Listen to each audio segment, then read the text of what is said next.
자,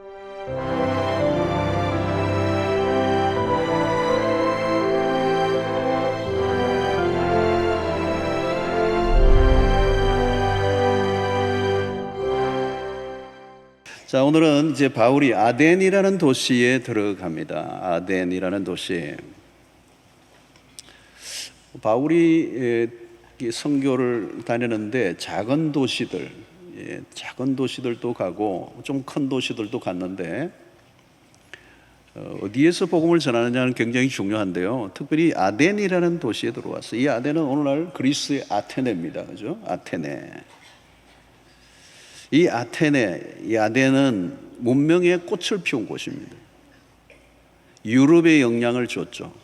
어마어마한 영향을 끼쳤습니다. 로마가 정치적으로는 앞섰지만 문화적으로는 그리스의 영향을 받았거든요.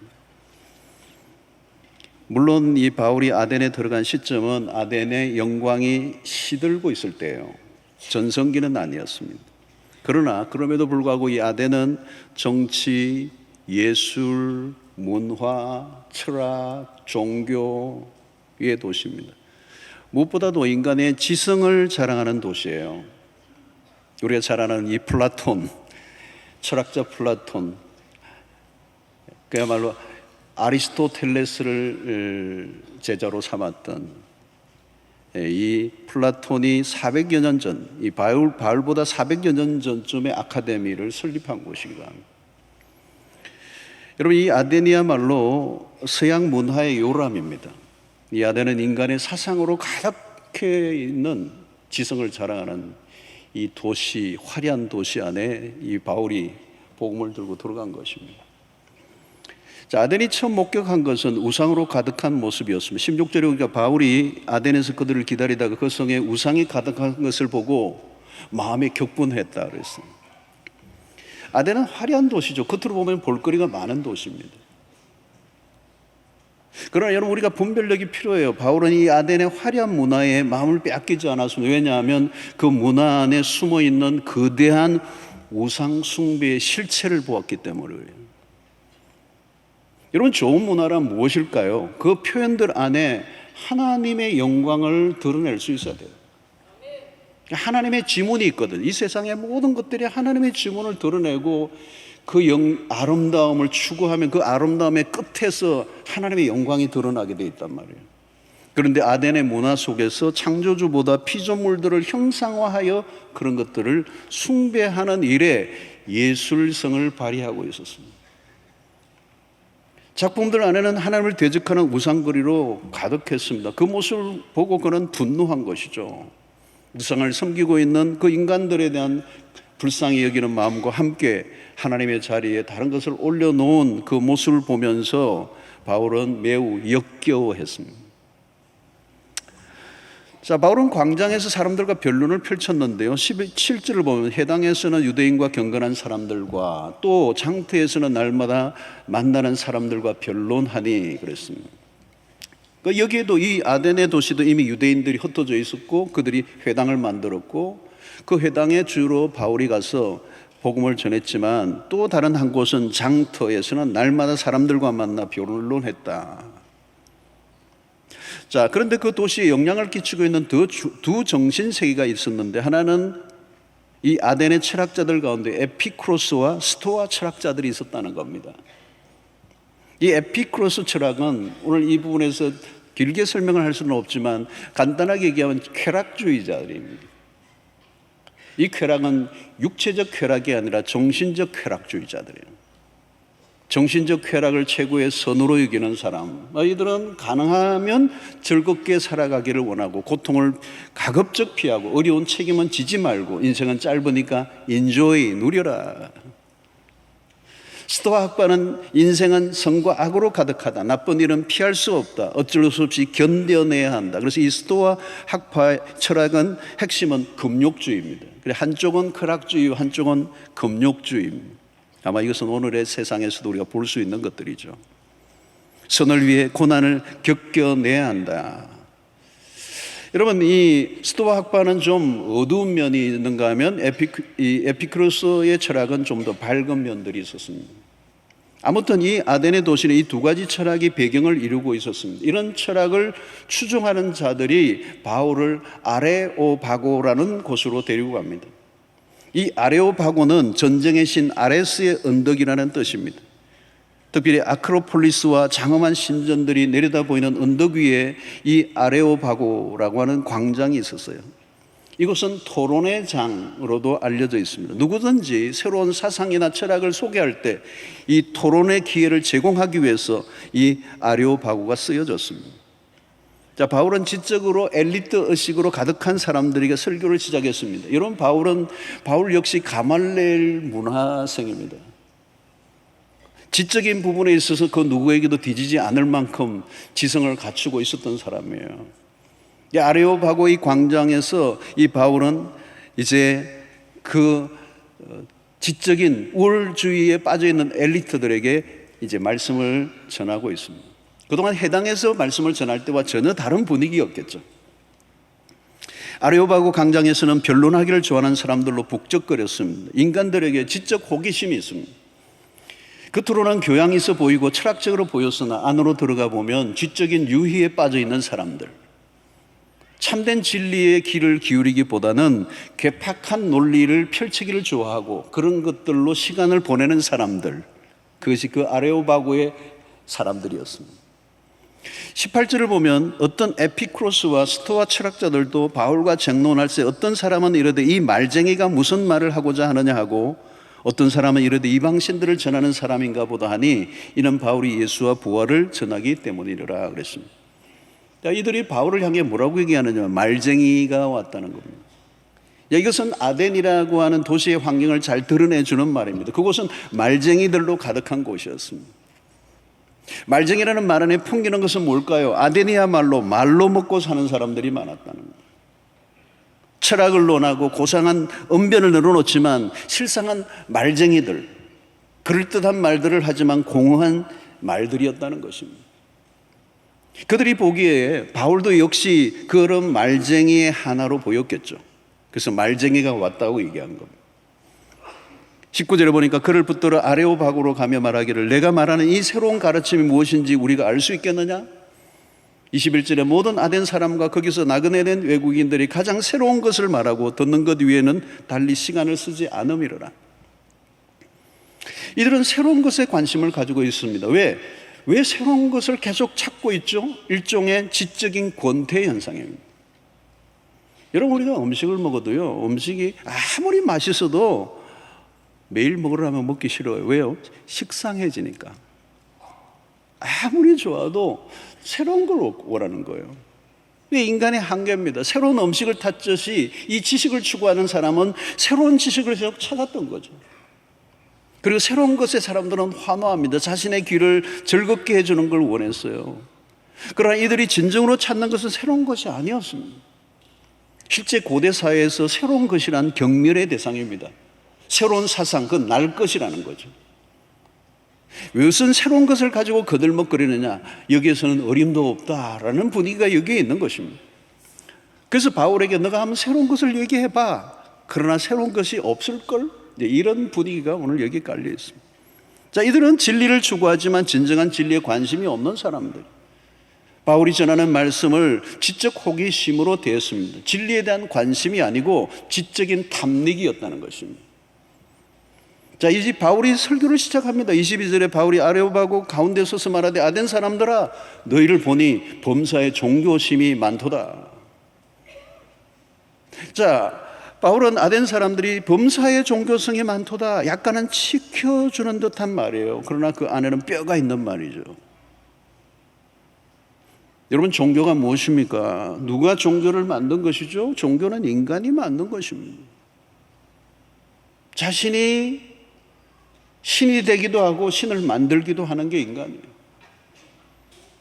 하나님의 영광을 거짓 것으로 바꿔 놓는 것이 종교입니다. 여러분, 종교는 하나님에 대한 왜곡에서 나온 겁니다. 인간은 하나님을 섬기는 것을 거부하고 우상으로 돌아서 버렸어요. 여러분, 종교는 위험한 것이죠. 종교는 하나님으로부터 멀어져 가는 것입니다. 자칫하면 기독교도 종교로 만들 수 있습니다. 성경의 하나님이 아니라 우리가 만든 하나님으로 대체하면 그렇게 됩니다. 시내산에 모세가 올라가서 있는 동안에 산 아래에서 모세의 형 아론이 금송아지를 백성들과 함께 금송아지를 만들고 그 금송아지를 향하여 뭐라고 그랬습니까? 하나님이라고 하자 그랬어요.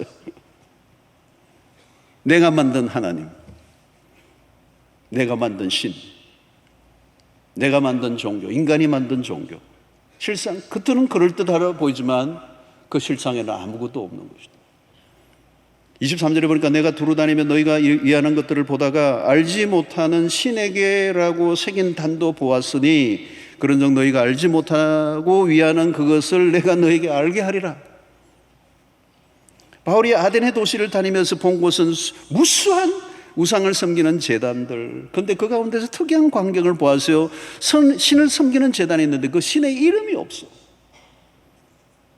근데 그 제단 앞에 이렇게 써놓은 거죠. 알지 못하는 신에게라는. 여러분, 철학의 도시요, 지성을 자랑하는 철학자들이 넘치고 있었지만 우상 숭배로 가득해요. 무엇을 의미합니까? 지성의 한계를 보여줍니다. 인간의 지성이 공허한 인간의 마음을 채워주지 못합니다. 그들은 알지 못하는 섬깁니다. 웃기지 않아요? 누구를 섬기는지 모르는데 알지 못하는 신. 그래서 그들은 별별 우상을 다 만들어 섬겼어요. 온갖 종류의 할 수 있는 것이라면 다 형상화해서 우상을 만들었어요. 그런데 혹시 내가 우상을 만들며 빠뜨린 신이 있지는 않을까라는 염려 속에서 알지 못하는 신이라는 단을 만든 거예요. 혹시 우리가 신을 빠뜨려 그 신의 노여움을 받지 않을까라는 두려움이 있었기 때문에 혹시라도 우리가 놓치고 있는 신이 있다면 용서해달라고 알지 못하는 신에게 우리가 제단을 만들어 섬긴다는 거예요. 여러분, 종교 시장은 시들지 않습니다. 인간은 둘 중 하나예요. 하나님을 섬기든지 우상을 섬기든지 둘 중 하나입니다. 무엇인가를 섬깁니다. 중간지대 없습니다. 우상은 전적으로 인간이 고안해낸 것입니다. 29절에 보니까 이와 같이 하나님의 소생이 되었은즉 하나님을 금이나 은이나 돌에다 사람의 기술과 고안으로 새긴 것들과 같이 여길 것이 아니다. 우상을 만들어낸 공장에 가면 강화가 아닙니다. 돌로 우상을 만들다가 어떻게 잘못 찍어가지고 코가 떨어져 나가기도 하고 귀가 떨어져 나가기도 하고 목이 달아나가고 불량품은 옆에 너드러져 있고 각종 짐승의 모양과 새의 모양과 바다의 물고기의 모양으로 우상을 만들어내는 거예요. 시편 135편 15절로 18절에 그려놨잖아요. 열국의 우상은 은금이요 사람의 손으로 만든 것이라. 입이 있어도 말하지 못하며 눈이 있어도 보지 못하며 귀가 있어도 듣지 못하며 그들의 입에는 아무 호흡도 없나니 그것을 만든 자와 그것을 의지하는 자가 다 그것과 같으리로다. 차원이 있다는 것. 인간이 만들고 인간이 그것을 의지하고 섬기는 모습. 바울은 알지 못하는 신을 섬기는 그들에게 이미 알려진 신 하나님을 소개하고 있습니다. 25절에 또 무엇이 부족한 것처럼 사람의 손으로 섬김을 받으시는 것이 아니니 이는 만민에게 생명과 호흡과 만물을 친히 주시는 이심이라. 하나님이 어떤 분이라고요? 그분은 창조주이시고 만민에게 생명과 호흡을 주시는 분이시다. 사람의 손으로 만든 우상은 사람에게 생명과 호흡을 주지 못한다는 거예요. 아니, 우상 자신이 스스로도 움직이지 못한다는 거예요. 그 우상이 크면 이사 갈 때도 힘들어요. 싣고 가야 되니까. 지가 걸어가면 좋은데.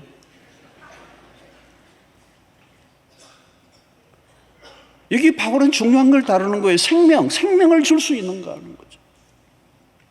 이 생명이 어디로부터 오느냐는 거죠. 여러분, 철학이 생명을 줍니까? 사상이 생명을 줍니까? 이념이 생명을 줍니까? 종교가 생명을 줍니까? 생명은 오직 하나님으로부터 온 거예요. 창조주로부터 온다는 거예요. 창조주로부터 온다.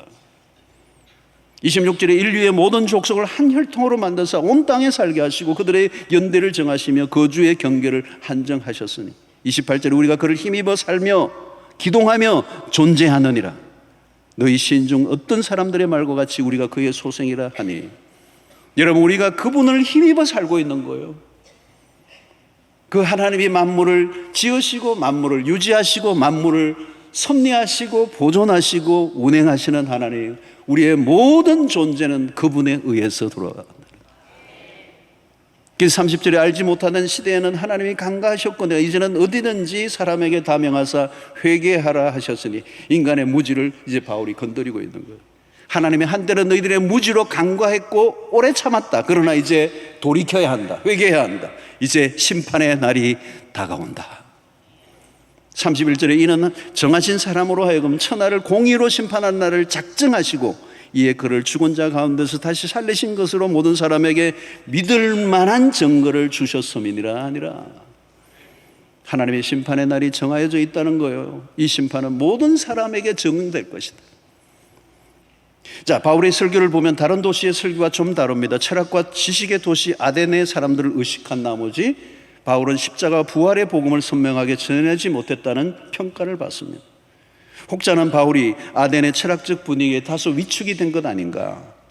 그래서 그리스도와 십자가의 도를 전하는 데 소극적이었다는 것이죠. 그래서 바울의 설교는 지적으로 기울어지고 마침내 복음을 충분히 전하지 못한 것이 아데네스의 사역의 열매가 적은 것으로 나타났다고 해석하는 사람들이 많습니다. 33절로 34절은 그러니까 이에 바울이 그들 가운데서 떠나며 몇 사람이 그를 가까이 하여 믿으니 그 중에는 아레오바고 관리 디오누시오와 다마리아라 하는 여자와 또 다른 사람들도 있었더라. 몇 사람. 여러분, 앞에 다른 도시에서는 폭발적인 반응이 일어났어요. 많은 사람들이 주께로 돌아왔다. 그런데 여기에서는 몇 사람이 돌아왔다는 거죠. 사역의 열매가 적었어요. 아덴은, 이 도시는 사도행전에서는 다시는 언급되지 않아요. 여기밖에 없어요. 그리고 이곳에 교회가 세워졌다는 기록을 찾아볼 수 없어요. 앞에는 지나간 자리에 교회가 다 세워졌어요. 바울의 선교 사역에 특이한 기록을 남긴 곳입니다. 바울은 유식한 사람들이 많이 모인 아덴에서는 무엇인가 다른 이야기를 해야 한다는 부담을 가졌던 것인지도 모릅니다. 원색적인 복음이 아닌 세상의 철학과 사상을 가미한 것입니다. 바울은 철학의 도시에서 약간 흔들렸던 것이죠. 그래서 지성적이기는 했지만 복음을 복음으로 전달하는 일에 소극적이었다. 둘러 얘기하면 무슨 말인지 못 알아들어요. 고린도전서 1장 18절에 보세요. 십자가의 도가 멸망하는 자들에게는 미련한 거예요. 멸망하는 자들은 그 십자가의 도를 들으면 미련한 거죠. 무슨 말도 안 되는 소리예요. 그러나 구원을 받는 우리에게는 하나님의 능력이라는 거예요. 21절에 그러니까 하나님의 지혜에 있어는 이 세상이 자기의 지혜로 하나님을 알지 못함으로 인간의 지성으로 아덴의 철학자들이 하나님을 알지 못해요. 그래서 하나님께서는 그 다음에 뭐예요? 전도에 미련한 것으로 믿는 자들을 구원하시기를 기뻐하신다는 거예요. 여러분, 전도로 미련한 거예요. 지성적인 게 아니에요. 세련된 게 아니에요. 전도는 그냥 미련한 방법이에요. 예수 믿어, 구원 받아, 죄 용서함 받아, 그 길밖에 없어. 22절 24절 보니까 유대인은 표적을 구하고 헬라인은 지혜를 찾으나 우리는 십자가에 못 박힌 그리스도를 전하니 유대인에게는 그리끼는 것이요 이방인에게는 미련한 것이로되 오직 부르심을 받은 자들에게 유대인이나 헬라인이나 그리스도는 하나님의 능력이요 하나님의 지혜니라. 이 복음에는 능력이 있습니다. 복음은 하나님의 지혜입니다. 세상의 지혜는 뭔가 있어 보입니다. 결국은 있어 보이는데 아무것도 없어요. 이상한 것으로 빠져버려요. 아덴의 철학들이 어디로 갔습니까? 그들의 지성이, 그들의 지혜가 어디로 갔어요? 우상숭배로 가버렸어요. 우상숭배, 동성애와 같은 성적 방종으로 가버렸어요. 여러분, 하나님으로부터 이탈하면 모든 게 어긋나게 됩니다. 왜 사람들은 복음을 그리끼는 것으로 받아들일까요? 인간이 가진 환상을 깨뜨리니까. 당신 죄인이야. 인간의 죄를 적나라하게 드러내니까 그 복음을 그리끼는 것으로 받아들인다는 거예요. 그러나 그 복음을 받아야 구원을 얻는 다른 길이 없기 때문에. 그래서 바울은 아덴을 떠나서 그 다음 도시가 어딘가 하면 고린도 지방으로 가요.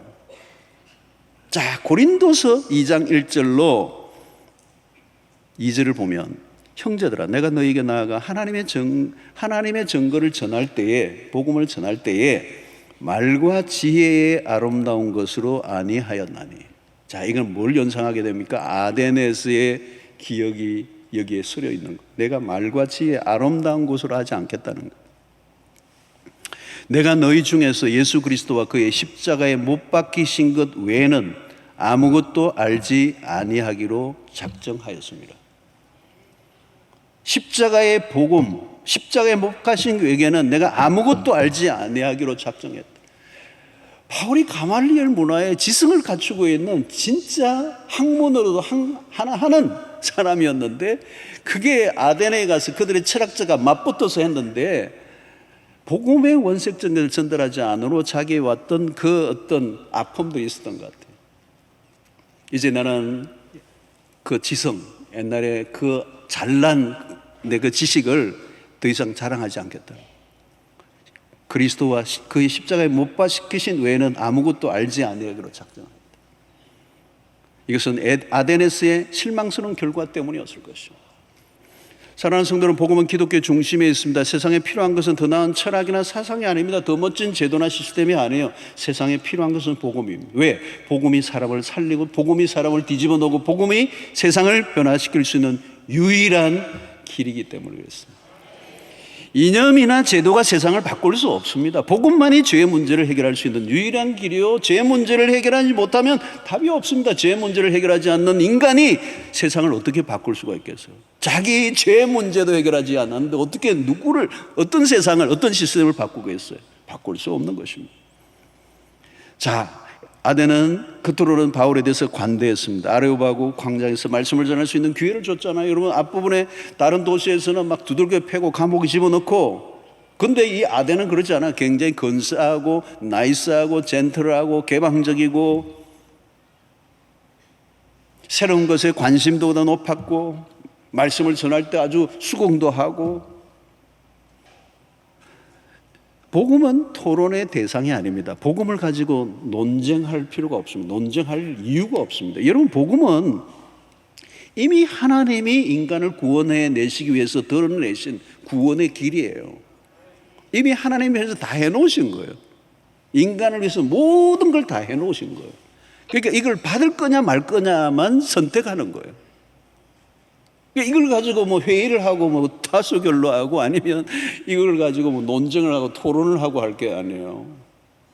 받아들일 건가 안 받을 건가만 결정되는. 왜? 하나님의 편에서 이미 구원에 관련된 모든 것은 다 예비해 놓으신 것이기 때문에, 이미 다 드러난 것이기 때문에. 그러므로 오늘 우리가 할 일도 마찬가지. 성경이 말씀하시는 대로 복음을 그대로 전하면 되는 거. 그 다음에 하나님이 하시는 거예요. 낙심할 필요 없습니다. 여러분, 내가 전했는데 안 믿어? 낙심하지 마세요. 지금 안 믿어도 나중에 믿을 수도 있고요, 지금 믿을 수도 있고요. 반응이 다르다는 거죠. 우리가 할 일은 뭘까요? 이 복음을 담대하게 전하는 것입니다. 이 복음의 위력이 있음을 우리가 믿기 때문에. 오늘 우리가 이기에 참여한 우리 모두가 그 복음의 위력을 우리가 경험한 사람들. 이 복음은 하나님의 지혜요, 하나님의 능력입니다. 담대해야 돼요. 용기 있게. 이 기쁨의 복음의 소식을 언제 어디서나 외쳐야 할 복음이요, 그 복음만이 인류의 유일한 소망이 되는 줄로 우리가 믿습니다. 예수 외에 다른 길이 없습니다. 아데네 사람들이 가졌던 그 우상들, 그들의 지성과 그들의 철학과 사상이 우상 숭배를 만들었습니다. 그들은 하나님을 알지 못하는 그 무지 속에 알지 못하는 신을 섬겼던 거예요. 오늘 바울은 이미 알려진 창조주 하나님, 오늘 우리의 모든 것을 주관하시는 그 하나님께로 돌아오고 회개하라고 촉구하고 있습니다. 사랑하는 성도 여러분, 오늘 이 시간 혹시 아직도 예수 그리스도를 인격적으로 받아들이지 않고 믿지 않는 분이 있으면 돌아오십시오. 회개하십시오. 돌이키십시오. 그런 사는 길이 열리게 될 줄로 믿습니다. 예수 외에 다른 길이 없습니다. 이것이 하나님께서 우리에게 주신 하나님의 말씀인 줄로 믿고 이 복음을 담대하게 세상에 증거하는 여러분들 되시기를 주의 이름으로 축원합니다.